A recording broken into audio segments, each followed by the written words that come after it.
If your Lincoln Nautilus Apple CarPlay is acting up or won't connect, we have 5 proven ways to get your sync system back online.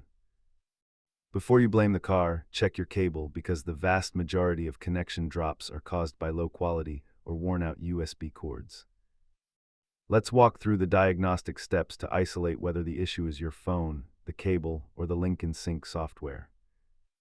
A soft reset of the sync system is the fastest way to clear glitches without losing your saved radio presets or vehicle data.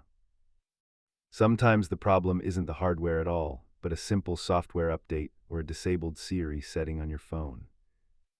Check your physical connections for debris like pocket lint, which can physically block the data pins from making a full connection.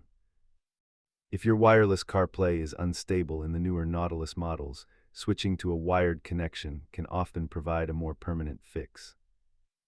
Nearly half of all reported Nautilus CarPlay issues are resolved by a simple soft reset of the infotainment screen.